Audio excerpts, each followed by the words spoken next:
Bonjour à vous tous, nous nous retrouvons donc aujourd'hui pour continuer notre leçon sur les fonctions affines. Et en fait, nous allons faire aujourd'hui une séance d'exercice sur cela. Alors commençons. Voyez ici tout en haut donc deux liens internet. Les liens sont marqués également dans Pronote dans les devoirs à faire pour la prochaine fois. Mais en réalité, il serait bon de les faire dès maintenant, de mettre en pause et d'aller les faire dès maintenant. Donc, vous trouverez donc les liens cliquables sur Pronote, ou bien vous copiez ceci. Qu'est-ce que vous allez faire? Vous allez tomber sur ceci, car ce sont des exercices faits en Flash. Flash, vous savez, ça va disparaître des navigateurs d'ici la fin 2020. Et sur mon ordinateur à moi, ça ne fonctionne plus qu'avec Firefox. Sur Chrome, ça ne marche plus. Sur Opera, ça ne marche plus. Sur Edge, ça ne marche plus. Safari, j'ai pas, donc je ne peux pas tester. Donc, chez moi, en tout cas, ça ne marche qu'avec Firefox. Sur Firefox, ça fait ceci, comme je vous voyais à l'écran maintenant.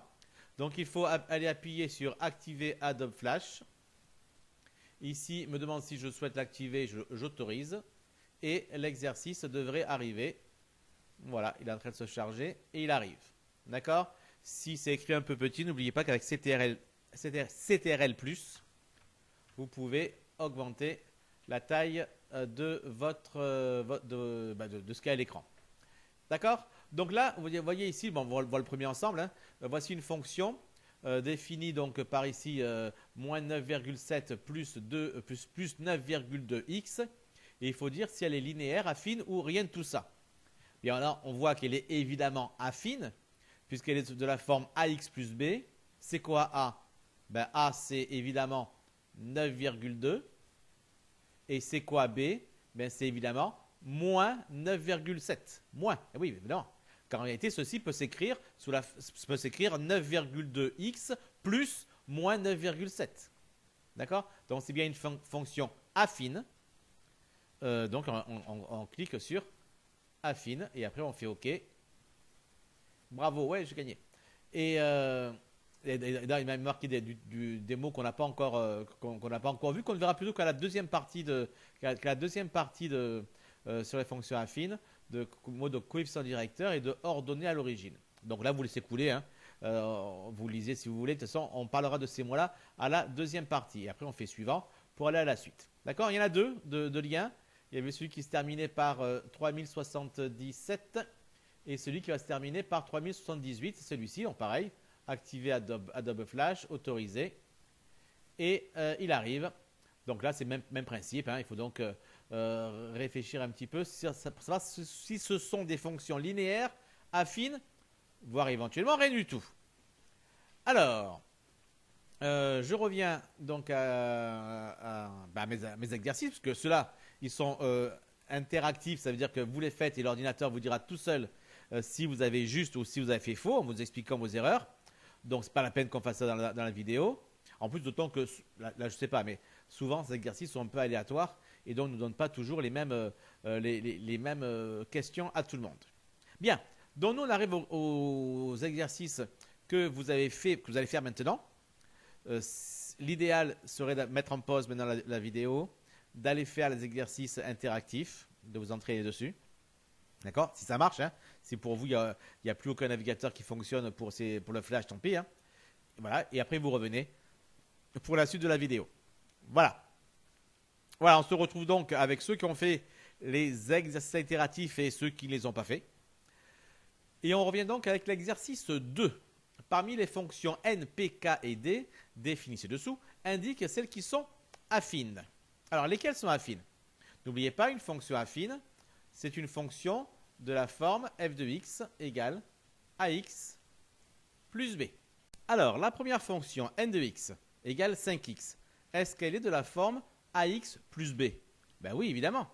N de x, c'est 5x plus 0. Donc, qu'est-ce qui joue le rôle de a?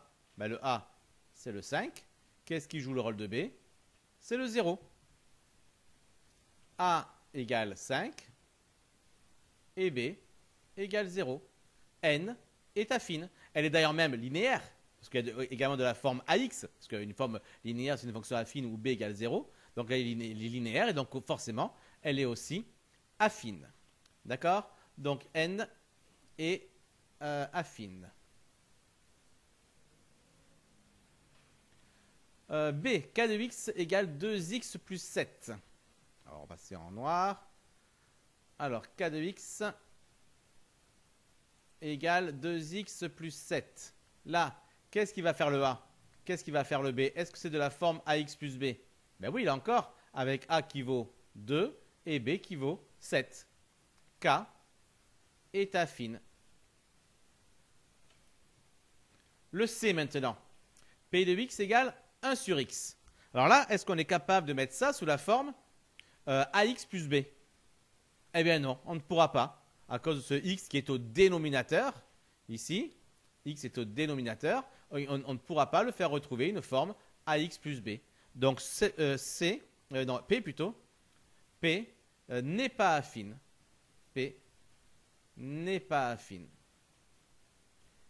Et enfin, la fonction D. Alors là, est-ce qu'elle est affine? Alors là, apparemment, il y a des parenthèses, plein de trucs de tous les côtés, c'est bizarre. Mais il faut penser qu'il faut d'abord calculer. Il faut essayer de simplifier tout ça, calculer le maximum. C'est quoi d de x? D de x, c'est 4x moins 7 moins 4x. Donc c'est 4x moins 7, qui est une parenthèse ici, donc avec un plus devant qui est caché. Eh bien forcément, la parenthèse s'en va, le plus aussi, et rien n'est changé dans la parenthèse. Donc le 4x, on reste à 4x moins 7 moins 4x qui reste là. Ça fait quoi ça? Mais ça fait moins 7, car évidemment, les 4x qui étaient là et là, on fait 0, ils sont opposés, ils ont fait 0. Donc il reste moins 7. D de x égale moins 7. Quoi qu'on entre dans la fonction d de x, la fonction d plutôt, il va sortir moins 7. Alors est-ce que c'est affine ça? Est-ce que c'est de la forme ax plus b? Ben oui, c'est de la forme ax plus b avec a égale 0 et b égale moins 7. C'est 0x plus moins 7. D'accord? 0x fois plus moins 7, ben oui, quoi que j'entre dans la fonction, ben 0x ça va faire 0, et plus moins 7, ça va faire, du coup ça va faire moins 7. D'accord? Donc oui, D est affine. Et d'ailleurs, c'est une fonction qu'on avait appelée la fonction constante. C'est une fonction constante, et donc forcément, elle est bien affine. D'accord? Allez, donc j'espère que tout ça est bien compris pour tout le monde. Faites le 3. Rapidement, vous mettez en pause, donc vous avez le temps que vous voulez pour le faire. Et puis dès que vous avez terminé, vous remettez la vidéo en route, on va la corriger. Allez-y.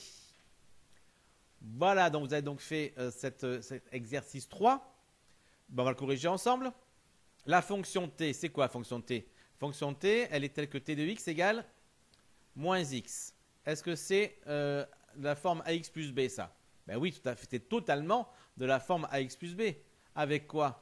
Avec A qui vaut moins 1 et B qui vaut 0. T de x, c'est moins 1 fois x. Ah oui, car moins x, c'est moins 1 fois x, c'est moins 1x, plus 0. C'est donc bien une fonction affine. C'est aussi une fonction linéaire d'ailleurs. Hein. T est affine. T est affine. D'accord? Petit b pour la fonction u par contre. Alors la fonction u, c'est pareil. On retrouve un x qui est au dénominateur.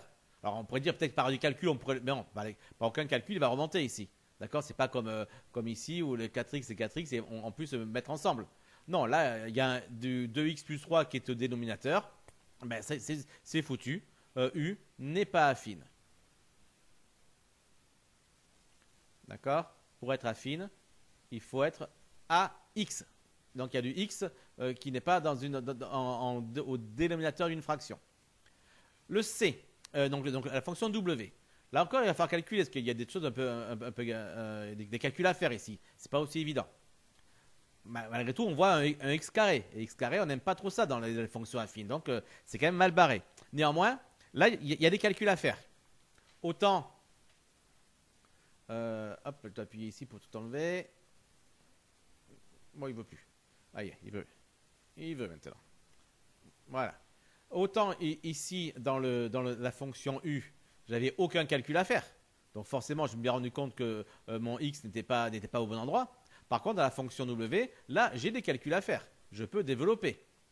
Ou factoriser d'ailleurs. Je pourrais avoir ici les deux optiques. Mais comme ici, à l'arrivée, ax plus b, c'est une forme développée, parce que ce sont des choses qui sont additionnées les unes aux autres, ben, je vais évidemment essayer de développer plutôt cette fonction w. Alors w, je vais la développer.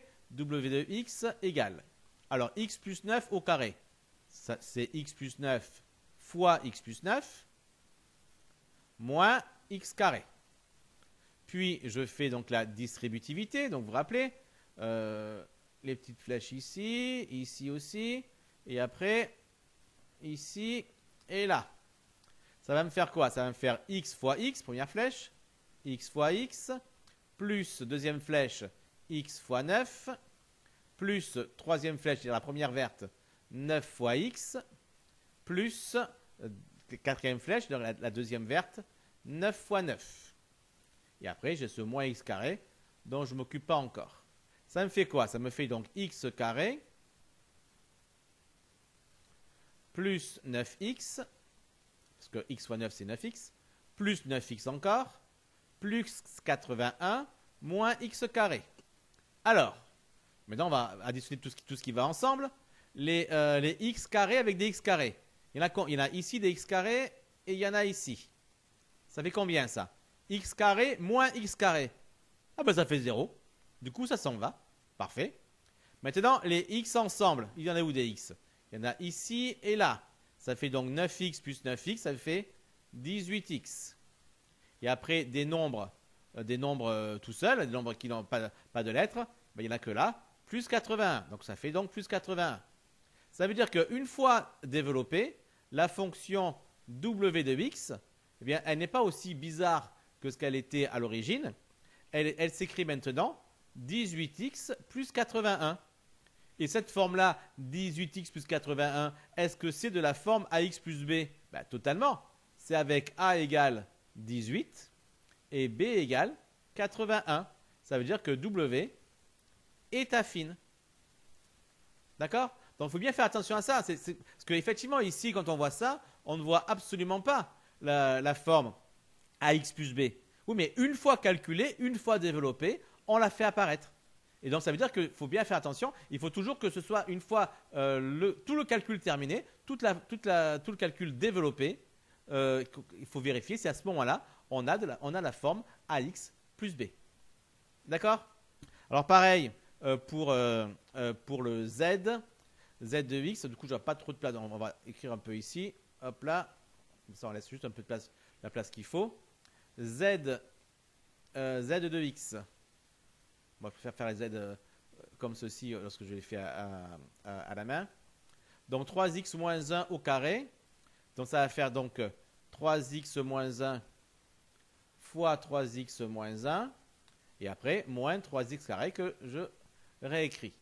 Je fais donc là encore la distributivité avec donc mes flèches. Allez, je mets les rouges et les vertes. Alors, la première flèche rouge va me donner 3x fois 3x. La deuxième rouge va faire 3x fois moins 1. Donc moins, parce que le plus du 3x avec le moins du 1, ça va faire moins. Donc moins 3x fois 1. Moins 1 fois 3x encore. Et plus 1 fois 1. Oui, évidemment, la dernière flèche verte, j'ai moins 1 fois moins 1. Moins par moins, ça fait plus. Donc plus 1 fois 1. Et le moins 3x carré que je recopie évidemment.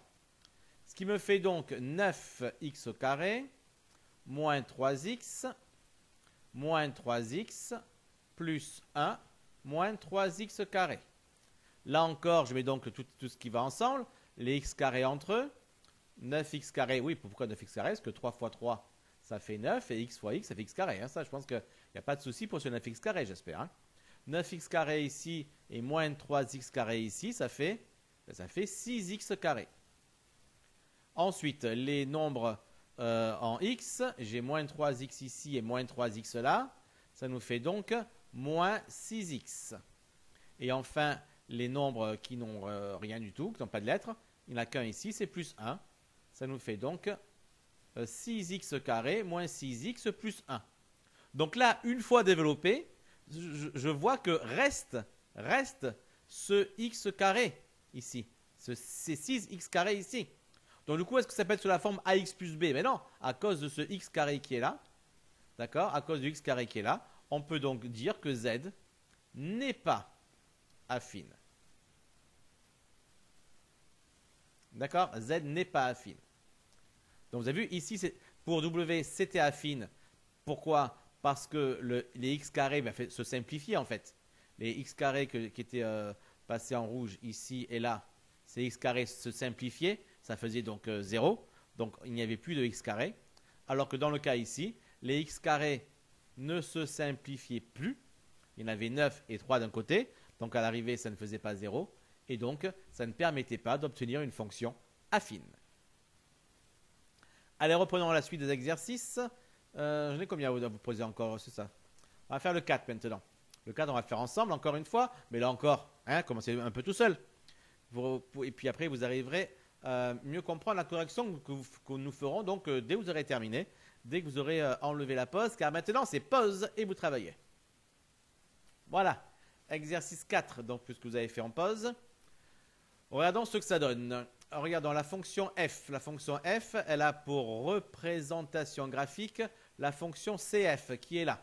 D'accord? On la voit donc ici, c'est la courbe qui est comme ceci. Hop là. D'accord? Alors, qu'est-ce que c'est du coup? Est-ce que cette fonction f peut être une fonction affine? D'accord? Parce que c'est ce qu'on demande. Indique, parmi ces fonctions, indique celles qui sont affines. Alors, est-ce que f peut être affine? Ben non. Quelle est la représentation graphique d'une fonction affine? C'est une droite. Est-ce que CF est une droite? Non. Et donc, f ne peut pas être une fonction affine. CF n'est pas une droite.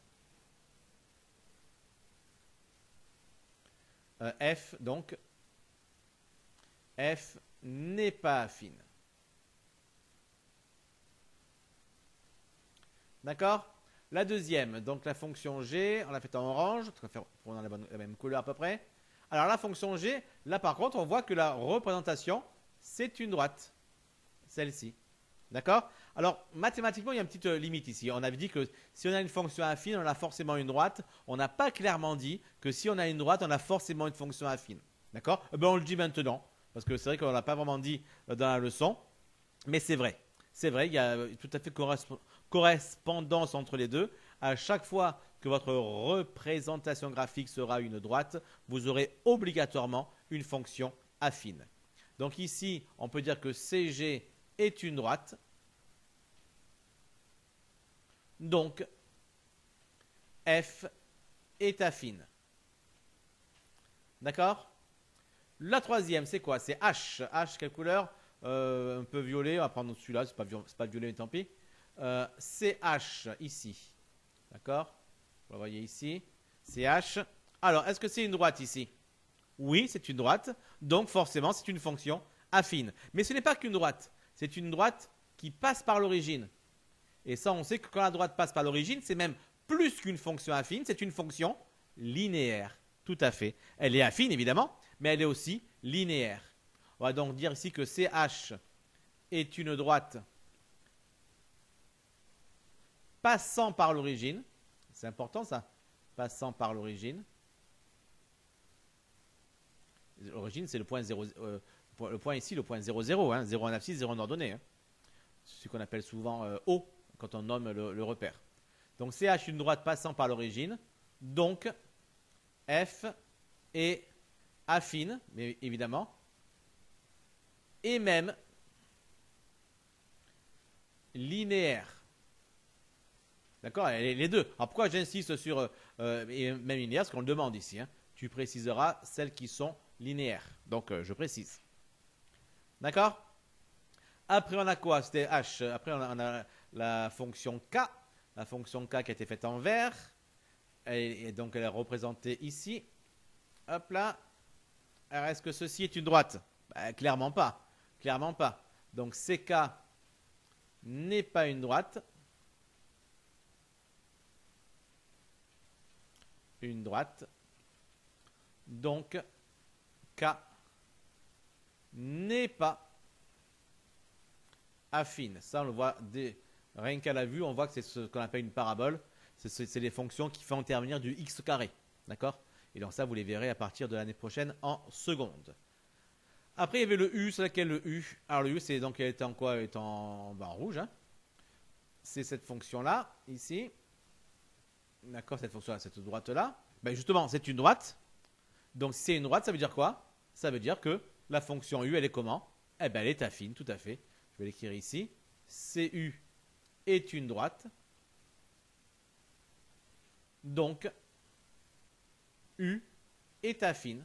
Effectivement, ce n'est pas la peine obligatoirement que ce soit des droites qui montent, comme on l'a vu dans le cas de G, dans le cas de H. D'accord? Là, c'est une droite qui descend, qui descend quand on va de gauche à droite, évidemment, qui est le sens classique de lecture. Là, elle descend, ben, c'est aussi une fonction affine. C'est une droite, c'est ça qui est important. D'accord? Une droite, fonction affine, pas une droite, ben, pas fonction affine. Tout simplement. Et si en plus la droite passe par l'origine, eh bien, en plus, c'est une fonction linéaire. D'accord? Voilà, donc j'espère que vous aviez déjà trouvé à peu près tout ça et que maintenant c'est clair pour tout le monde. Allez, on continue avec exercice 5. Alors et puis le 6 aussi, mais le 6 ce sera à finir, à faire totalement à la maison. Pour le 5, essayez d'y penser dès maintenant, mettez en pause, revenez dans quelques minutes pour vous, et ce sera quelques secondes pour moi, pour voir la correction. Alors, vous avez donc vu quoi?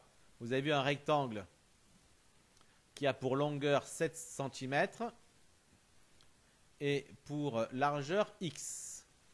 D'accord? Voici votre rectangle. Quel est son périmètre? C'est quoi le périmètre d'un rectangle? Le périmètre d'un rectangle, c'est quoi? C'est longueur plus largeur fois 2. D'accord? Et ça, la fonction de la formule d'un périmètre, c'est 2 fois, entre parenthèses, longueur plus largeur. Donc ça nous fait quoi ici? Ça nous fait donc un périmètre, une fonction p de x, qui est égale à 2 fois longueur, c'est 7, plus largeur, c'est x. Voilà la formule qui donne le périmètre de ce rectangle. Après, on demande la fonction a qui, elle, donne l'aire du rectangle. C'est quoi l'aire d'un rectangle? C'est la longueur multipliée par la largeur. C'est-à-dire, c'est 7 multiplié par la largeur qui vaut x. D'accord? Tout ce qu'il y a à faire maintenant, comme on l'a vu dans l'exercice précédent, dans celui d'avant le précédent, eh bien, il va falloir un peu développer tout ça pour voir si on a une forme affine ou pas. Alors, p de x, c'est égal à quoi du coup? Là, on va développer tout simplement. Développement comme en cinquième, puisqu'il n'y a qu'un seul terme avant la parenthèse, c'est la distributivité. Donc, 2 multiplié par 7 plus 2 multiplié par x. C'est-à-dire, p de x est égal à 14 plus 2x, qu'on va écrire sous la forme 2x plus 14. Et ça, est-ce que c'est une fonction affine? Car la question petit b, c'est les fonctions p et a sont-elles linéaires, sont-elles affines? Alors p, elle est comment? Est-ce qu'elle est affine? Est-ce qu'elle est linéaire? Est-ce qu'elle est affine? Oui. Est-ce qu'elle est de la forme ax plus b? C'est quoi qui joue le rôle de a ici? C'est 2. C'est quoi qui joue le rôle de b? C'est 14. D'accord? Donc forcément, p est affine. Est-ce qu'elle est linéaire? Non. Parce que pour être linéaire, il faudrait que le b soit égal à 0. Et là, le b est égal à 14. Donc p n'est pas linéaire. D'accord? Pour le a maintenant, a égale 7x. Que je veux a égale? Par contre, c'est pas beau ça, ce a égale. Parce qu'ici, on a demandé une fonction. Donc, c'est a de x qui est égal à 7x. D'accord? Et donc, a de x est égal à 7 fois x, c'est-à-dire qu'on écrit habituellement 7x. Mais là, ça y est, c'est terminé déjà, on n'a rien à faire. Est-ce que ça, c'est une forme affine? Est-ce que ça, c'est une forme linéaire? Oui, c'est bien la forme ax, avec a égale 7, tout simplement. Donc, a est évidemment linéaire, qu'elle est bien de la forme ax, c'est un nombre fois x, d'accord? Et automatiquement, si elle est linéaire, elle est forcément affine également. D'accord? C'est de la forme ax plus b avec a égale 7 et b égale 0, tout simplement. D'accord? Donc pour le rectangle, aussi bien le périmètre que l'air, eh bien ce sont des fonctions affines. Et pour l'air, c'est même une fonction linéaire. D'accord? Ben maintenant, on va se poser la même question, mais non pas pour un rectangle comme celui-ci avec 7x, avec 7 pardon, d'un côté pour longueur et x pour largeur. On va s'intéresser à un carré de côté x. Tous les côtés valent x. D'accord? Ben là, il va falloir faire le même travail finalement. Exprimer le périmètre, exprimer l'air. Et après, vous devrez donc dire si le périmètre et l'air sont des fonctions linéaires, si ce sont des fonctions affines. D'accord? Ça, je vous laisse le faire. Hein. C'est pas trop compliqué. Et vous allez y arriver très facilement, j'en suis sûr. Voilà les enfants, je vous laisse là-dessus pour l'instant. Bon travail et puis à la prochaine. Ciao, ciao.